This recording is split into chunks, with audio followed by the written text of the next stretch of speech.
We have seen many citizens hesitating to reveal them belonging to the LGBTQ community. What may be the possible reason for this? Well, the act of violence the community faces is more immense and ferocious than we imagine. With that being said, let's dive into the video to know some of those acts of violence the LGBTQ community face across the world. Hello folks, welcome back to another video of LGBTQ Capital.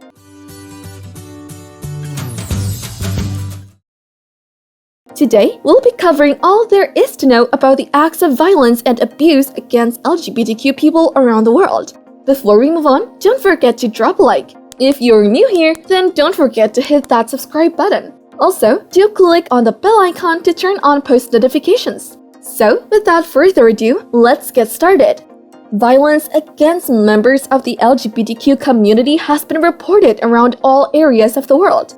It ranges from aggressive, continual psychological bullying to physical attacks, torment, kidnapping, and even targeted killings. Sexual violence has also been widely reported, including so-called corrective or punitive rape, in which men rape women inferred to be lesbian on the pretext of trying to cure their targets of homosexuality.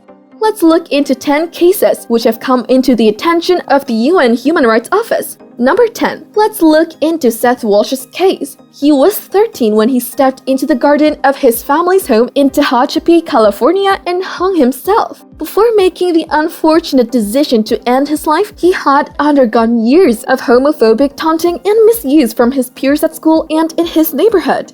Number 9. Daniel Zamudio, who is a 24-year-old gay man, departed as a result of serious injuries sustained during a brutal assault by a group of so-called neo-Nazis in Santiago Park. 4 suspects were imprisoned and accused with Daniel's murder. Some of those charged had immoral records for previous assaults on gay men.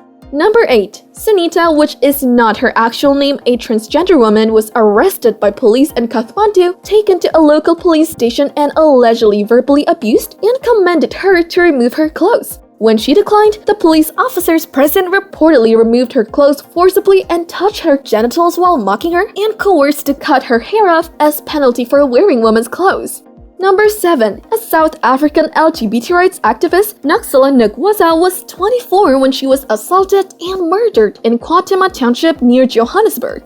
Her face and head were mutilated by stoning, and her body had been punctured numerous times with shattered glass. More than 2,000 people visited Noxola's funeral, many condemning homophobic violence and calling for an end to the practice of so-called punitive or corrective rape of lesbians. Number 6. In Nairobi, Kenya, a lesbian freedom activist, Pauline Kimani, appeared on a television program that lectured about the issue of homosexuality. In the weeks that followed, she was verbally abused frequently in the street and in other public places and reportedly hunted and threatened with rape by a group of men. Number 5. In Comayagüela, Honduras, as Lorenza Alexis Alvarado Hernandez, a 23-year-old transgender woman, was found deceased in a kennel. Her body was visible to be beaten and scorched. Her corpse had been set on fire. Used condoms also revealed that she may also have been raped. Severe wounds to her face made her corpse nearly unrecognizable. Number 4. Kenneth Zeller, a gay man in Toronto, Ontario, who was assigned as a school teacher, was killed by 5 young offenders in High Park in 1985. Even though the case happened during the early years, this reveals that homophobic hate has also spread into young minds. Number 3. In Australia 1972, George Duncan and Roger Jones were hurled into a river in Adelaide by a group of men understood to be the local police officers, resulting in Duncan's death. An independent police summary interpreted it as the result of a high-spirited frolic that went wrong. Number 2. On September 12, 2020, in Italy, an 18-year-old lady and her transgender partner were charged out with a car by the girl's brother. She died at the scene, while the partner sustained serious injuries. She was also kicked after the crash. The victim's brother, who was charged and imprisoned for manslaughter, alleged that he did not accept his sister's affair. Number 1. Magne Andreasen was killed on August 21, 1992 in Lillehammer. The police inquiry took about a year before Bart Faust, the drummer of the band Emperor, was tried and condemned for the killing. He was released from prison in 2002.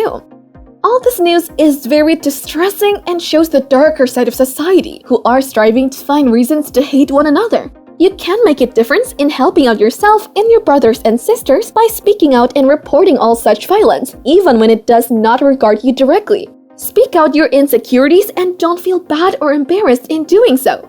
That's about it for today. Make sure to subscribe to our channel for more content just like this one. And while you're at it, turn on post notifications so that you never miss out on any of our future uploads. That's it for today. Hope you enjoyed the video. We'll meet again in the next one.